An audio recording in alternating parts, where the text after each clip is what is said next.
a quick episode on the fly for my goddaughter, because I'm a godfather. So I have to give good godfatherly advice. And she's got this strange situation just at the moment where she believes in Jesus and she doesn't. She believes in one Jesus, but not another one, as far as I can tell. And so do I, actually.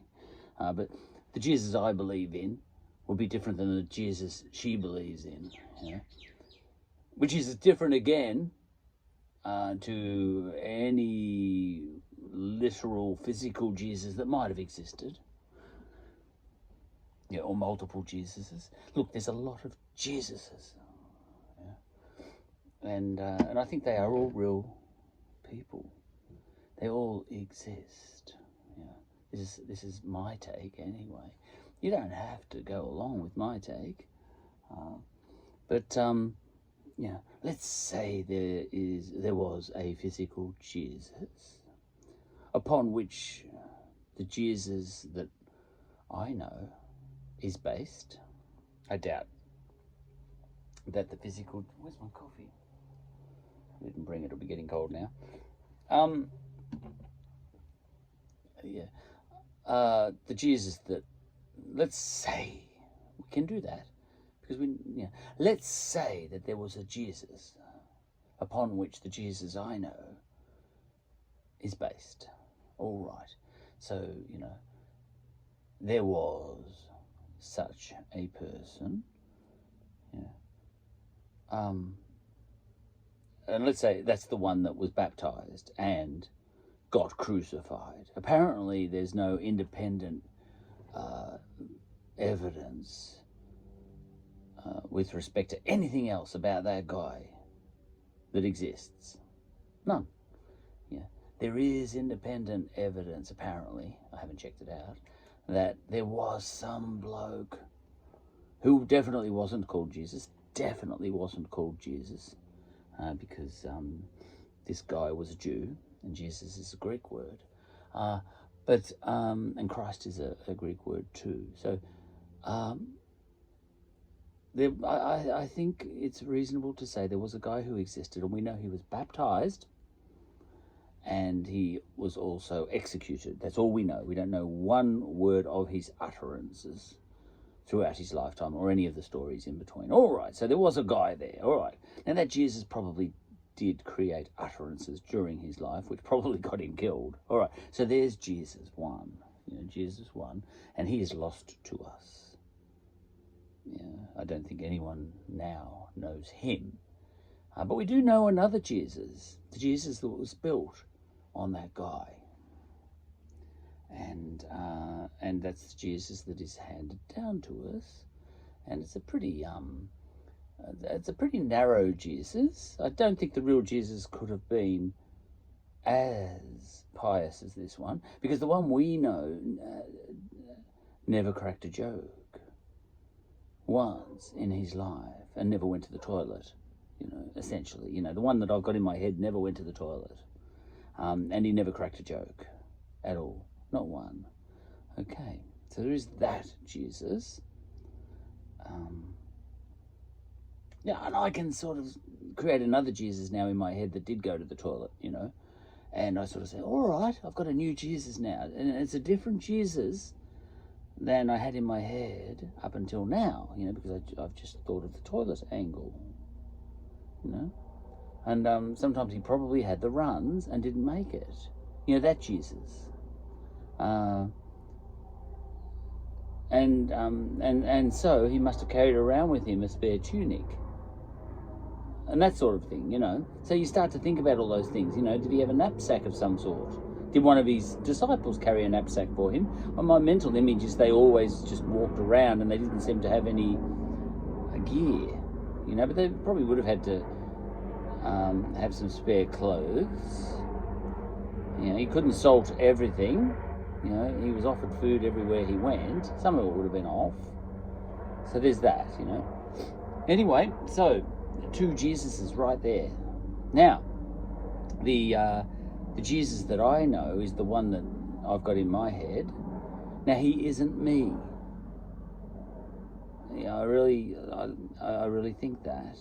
It comes down to looking up your dictionary and looking up the definition of the word me and the definition of the words someone else, and this Jesus of my imagination is a little bit different from the Jesus in the Bible, because the Jesus in the Bible never got the runs, and he never, and he never failed.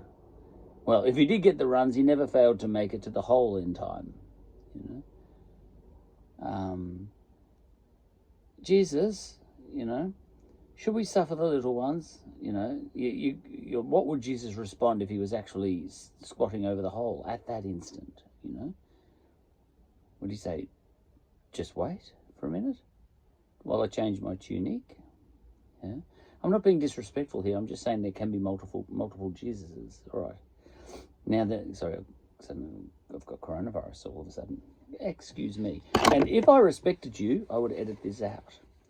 But I don't respect you, viewer. Oh, please, oh, love me. Yeah, I don't respect you. I don't.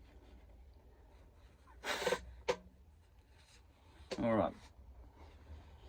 Sacred snot rag.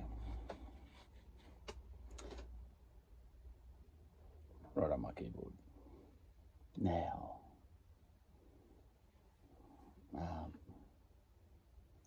So there's a couple of Jesuses in play. So when my goddaughter says, I have said in podcasts, I think she intimated that in podcasts, on some occasions, she has said, I don't believe in Jesus, but on other occasions, she says, I do believe in Jesus. I contend that there's nothing inconsistent with that.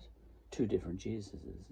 I think she's saying I don't believe in the literal Jesus, but I do believe in this other Jesus, which some people might call an idea of Jesus. But I contend that other Jesus, the idea of Jesus that she's got in her head, which probably who probably doesn't get the runs very often anyway. He will now if she watches this. He is very real. Now,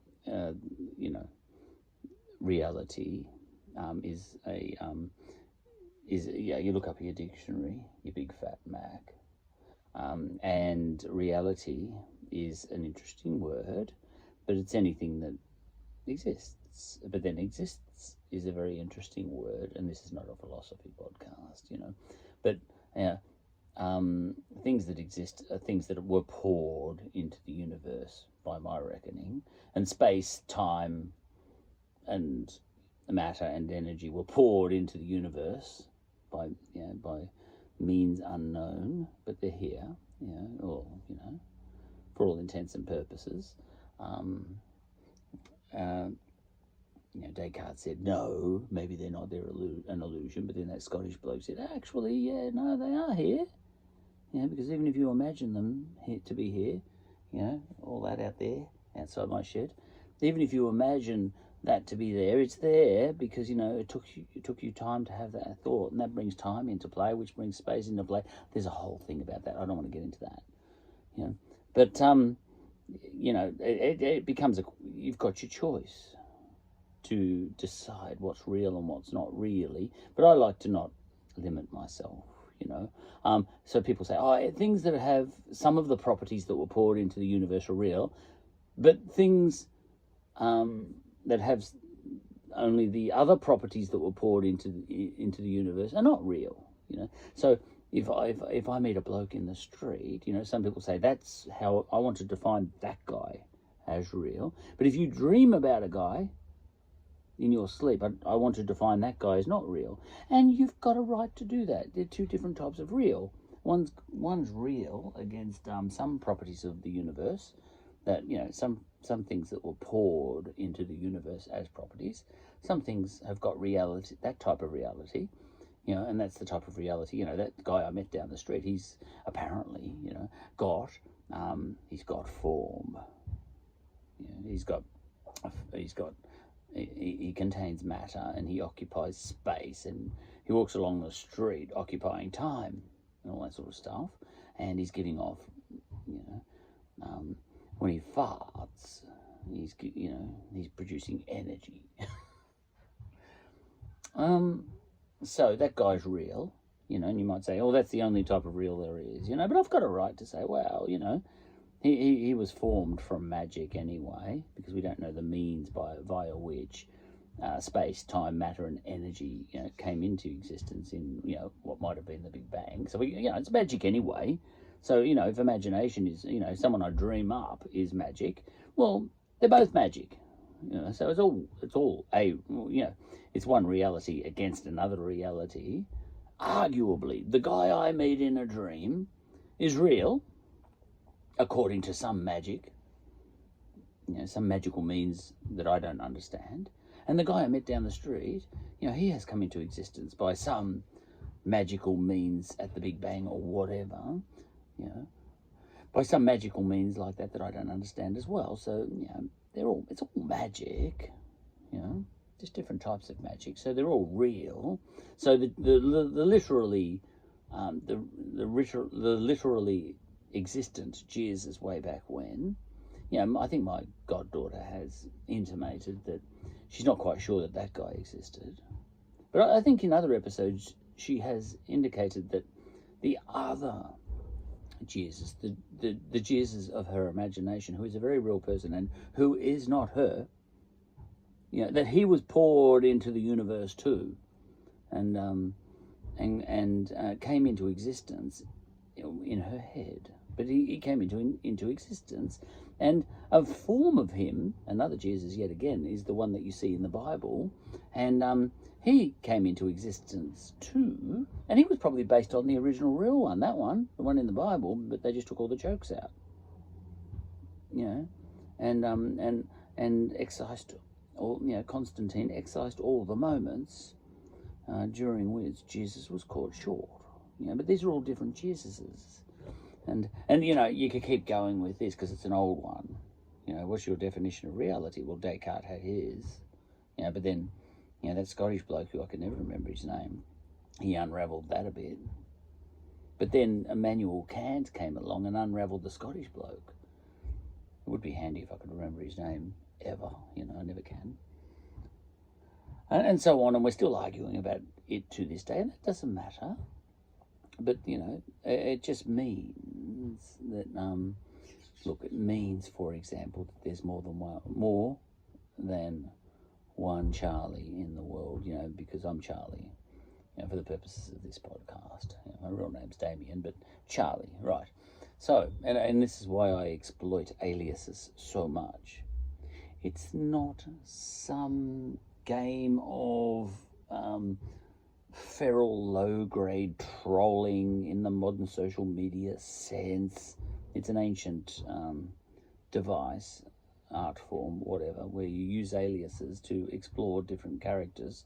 I'm a woman in some of my podcasts and all that sort of, some of my writings, and so on and so forth, It's not because it's a different guy, that person's got a different name. Her name's Diana Remney. You'll probably find some of my writings on the internet, and I'm called Diana Remney, Remny, and that's a real person.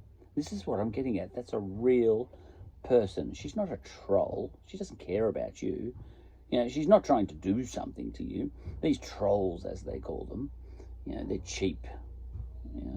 But Diana Remney doesn't care about you. She's not trying to trick you or anything like that. She just felt like coming into existence, as has Charlie here on this episode. Now, this Charlie here, he exists too. He's not quite the same as Damien, the guy, who looks amazingly just like the guy here that you're looking at. Who is that guy there? Charlie, or is he Damien? Well, they both got the same face, but I can tell you right now, they speak with slightly different voices. Because this is a bunged-on voice. It's not the voice I use when I go down the street. I've got a different voice down there, and it's slightly more ochre, slightly more Aussie. And I've got another Charlie that I use, and I've used him in earlier episodes to this one. And he's extremely ochre, you know, because he's telling jokes. When I'm telling jokes, I slip into a very ochre accent. You know, so you got all these people. So, look, they're all real people. You know, they're not common trolls. They're real people. You know, I've got multiple me's. You know, I've got the me that mummy loves. You know, my mummy loves. You know, I don't even know that guy. You know, because I can't remember him when I was born. But you know, she'd know me better than I know me. The me I think I am in real life, by the way, Damien. You know, I have an idea of who I am, but my mother has more insight into who I am than I have, because I'm loaded up with all sorts of biases in the first place. And also, she got to observe me as a child and analyze me and all that sort of stuff, and I didn't. She knows me a lot better than I do. She's got one idea. There's a Damien she knows. That's Damien 1. There's a Damien I know, Damien 2. Yeah. There's all these Damiens. But my mum wouldn't have got me quite right, but she would have got a lot closer than I have. So there's Damien, you know, mummy's boy. Damien 1. There's Damien 2. Then there's the real Damien, who lives in the world of forms, apparently, Plato said. You know, that's just someone no one can get in touch with. But then there's all the other Damiens. There's the Damien that, you know, each of my brothers and sisters have nailed as being the real Damien. Now I've got 5 brothers and sisters, so I'll call them Damien A, B, C, D, and E. Alpha, beta, gamma, delta, and epsilon. Damien Alpha. Alpha Damien, I like that one. Beta Damien, that's probably closer to the real Damien. Yeah. Gamma, delta, and epsilon Damien, yeah, that's him. Yeah. So there's all these Damiens. And my goddaughter, who I was talking to before, she has a very real relationship with another Damien altogether, and it's the Damien she thinks I am. You know, and this all comes back to Jesus too, because I'm a narcissist, and I'm actually Jesus. Yeah, there's nothing to stop me creating another alias now that is me as Jesus. 2 men say they're Jesus. 2 men say they're Jesus. One of them must be wrong. 2 men say they're Jesus. One of them must be wrong. Okay.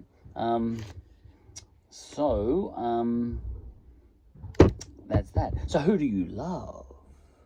Do you love someone? Are you in a relationship with someone? Do you love someone? Who do you love? Who is that person you love? Yeah. Who do you love? All right, your husband or boyfriend or whatever, partner. Who are you? Who do you love? Now, I contend that if you're having genuinely loving feelings towards that person, you are loving somebody.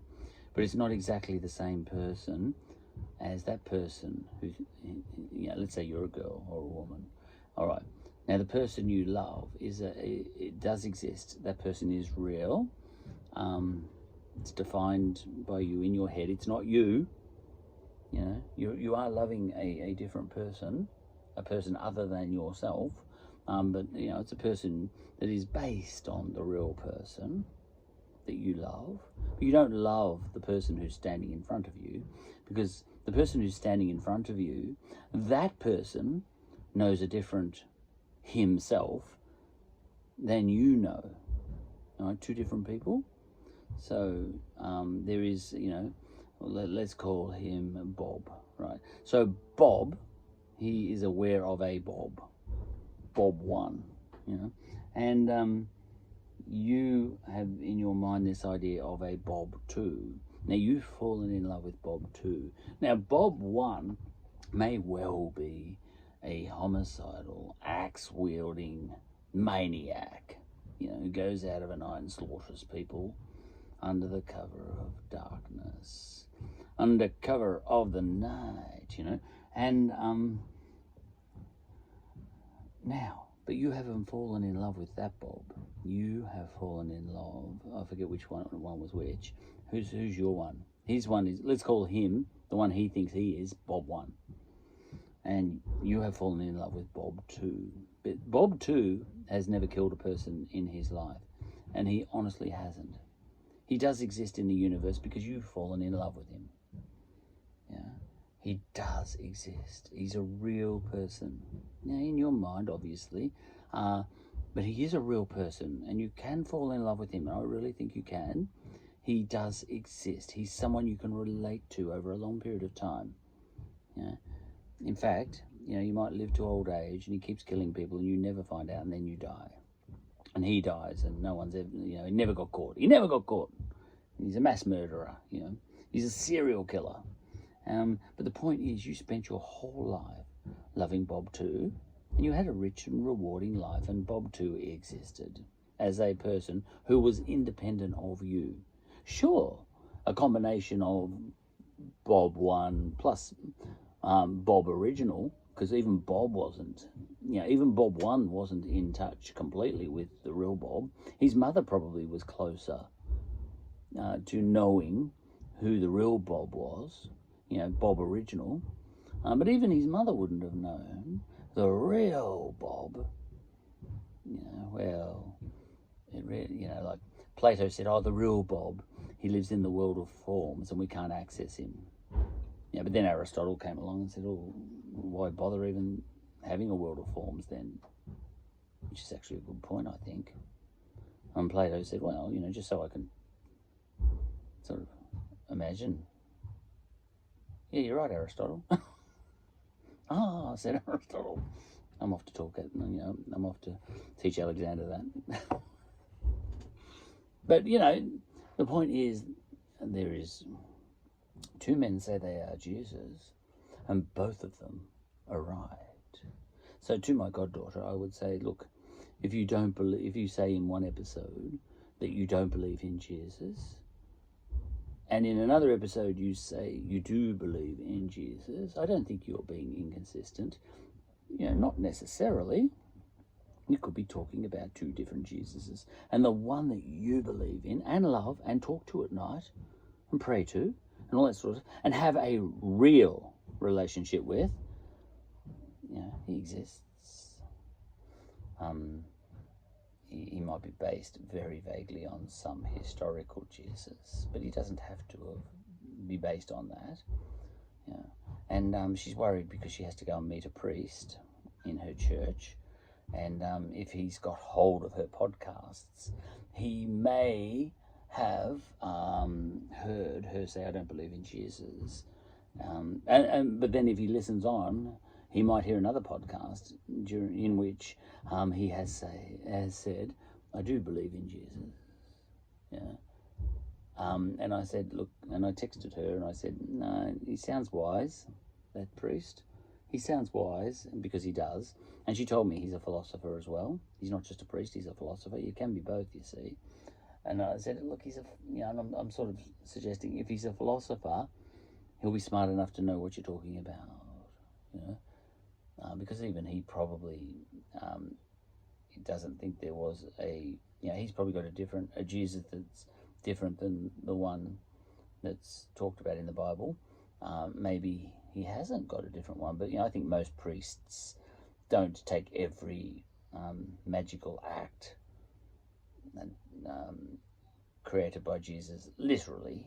They have created a Jesus B for themselves, and there was a Jesus A who probably couldn't do any magic, and then there was a Jesus C, the one in the Bible, who did all sorts of wonderful magic. He was a wizard, pure and simple, just a wizard. And I'll leave it at that. So no inconsistency, all good, no problem. Slight concern about who I love. It's the idea of my wife. I love that idea.